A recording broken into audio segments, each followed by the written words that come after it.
घर की बहू शीना को इस बात का बड़ा घमंड था कि जिस काम में वो हाथ डालती थी वो काम अच्छा हो ही जाता है। शीना की हर बात में हाथ का इस्तेमाल जरूर होता था। एक दिन शीना का पति आकाश उससे कहता है, कल जो वो भिंडी बनाई थी ना तुमने, वाह वाह वाह वाह, मजे आ गए। मैंने अपने हाथों से बनाई थी।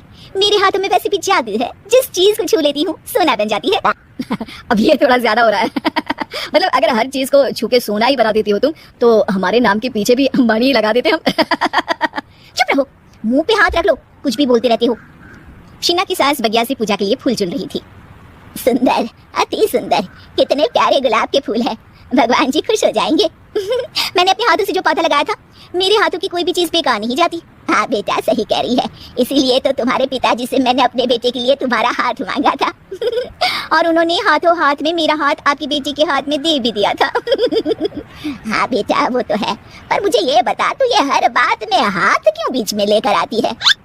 माँ जी, पंडित जी ने हाथ मेरा देखकर नैनीताल में कहा था कि मेरे हाथ जगन्नाथ हैं, मेरे हाथों से कभी कोई काम नहीं बिगड़ेगा, तो मेरे हाथों की तारीफ तो मुझे करनी पड़ेगी ना। हाँ, ठीक ही कह रही हो वैसे, तो मिलाओ हाथ इसी बात पर। शीना को न सिर्फ इस बात पे गर्व था कि उसके हाथ से सब अच्छा होता है, बल्कि घर के सारे काम भी वो पहले अपने हाथ से करती, फिर कोई दूसरा उन कामों को कर पाता। एक दिन शीना कपड़े धो रही थी। अरे घर में वॉशिंग मशीन है तो सही, खुद क्यों थक रही हो? कपड़े पहले मेरे हाथ से धुलेंगे, फिर वॉशिंग मशीन से, पहले हाथ की सफाई फिर मशीन की धुलाई।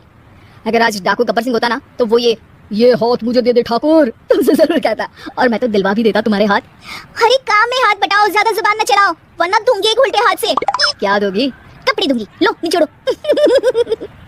ऐसे ही एक दिन, अरे बहू, ये सोफे पर चढ़कर हाथ से पंखा क्यों घुमा रही हो? माँ जी, क्योंकि मेरे हाथ से घूमेगा तो ज्यादा अच्छे से हवा देगा।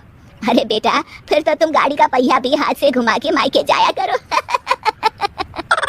एक बार आकाश ने घर पर कार लाने की बात छेड़ी। माँ, सोच रहा हूँ कि एक कार लेकर आता हूँ। ले ले बेटा, क्यों नहीं? अरे पैसे हो तो हवाई जहाज भी ले लेना। हाँ, पैसा तो हाथ का मेल है, ले लेते हैं। इस हाथ पैसे देंगे, उस हाथ कार ले लेंगे। मुझे तो लगता है कि बहू कार भी अपने हाथों से धक्का लगाकर घर लाएगी। वो तो नहीं करूंगी, लेकिन सबसे पहले स्टीयरिंग पर हाथ मैं ही लगाऊंगी, ताकि गाड़ी का आना शुभ हो। अरे घर ले आने तो दो, फिर हाथ लगा लेना। लेकिन शीना नहीं मानती। अगले दिन ही सब कार लेने जाते हैं। शीना सेल्समैन से कहती है, भैया ये कार बहुत पसंद है, पैक कर दो। अरे ओ भगवान, 2 मीटर कपड़ा नहीं है जो पैक करवा ले, जरा चला कर तो देखने दो। यस सर, बिल्कुल, टेस्ट ड्राइव कीजिए ना। अरे नहीं नहीं, सबसे पहले मैं हाथ लगाऊंगी गाड़ी को, मेरे हाथ अच्छे हैं। अरे यार, हाथ तो मैं भी धोता ही हूँ, और आजकल तो सैनिटाइजर से भी धोता हूँ। मेरे काम में हाथ ना अड़ाओ। अरे टांग ना अड़ा होता है भगवान, हाथ नहीं। शीना ड्राइविंग सीट पर बैठ जाती है और आकाश उसे गाड़ी के फंक्शन समझाता है। देखो शीना, ध्यान रखना, ये है स्टीयरिंग, इसे राइट लेफ्ट जाएंगे, ये है एक्सेलरेटर, इसे स्पीड कंट्रोल कर सकते हैं, और उसी के पास में है ब्रेक, जो तुम्हारी जुबान में शायद मिसिंग है। ठीक है, ज्यादा भी सिखाने की जरूरत नहीं है। मेरी माँ तो कहती है कि मैं अगर अपनी शुभ हाथ लगा दूं तो जग घूम जाए। तो ये स्टीयरिंग क्या चीज है? शीना गाड़ी स्टार्ट कर देती है और स्टीयरिंग को घुमाते हुए एक्सेलरेटर पर धीरे से पैर रखती है, और शोरूम के बाहर के एरिया में ही गाड़ी घूमने लगती है, जहाँ दूसरी गाड़ियाँ भी रखी हैं। देखा मेरे हाथों का कमाल। अब ब्रेक दबा दो, आगे गाड़ी है। शीना आगे गाड़ी देखकर घबरा जाती है और पाँव गलती से एक्सेलरेटर पर पड़ जाता है। कार आगे खड़ी एक बड़ी गाड़ी में घुस जाती है। दोनों कार से उतरते हैं। सेल्समैन भागते हुए आता है। अरे 7 लाख की गाड़ी खरीदने आए थे और 15 लाख की गाड़ी ठोक दी। Oh my God. आकाश की माँ, आकाश और शीना घबरा जाते हैं।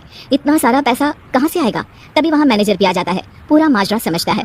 अरे टेंशन मत लीजिए, गाड़ियों का इंश्योरेंस था, आप जो कार लेने आए थे वही खरीद लीजिए। पर मैडम, जब तक आप सीख ना ले तब तक गाड़ी मत चलाइएगा।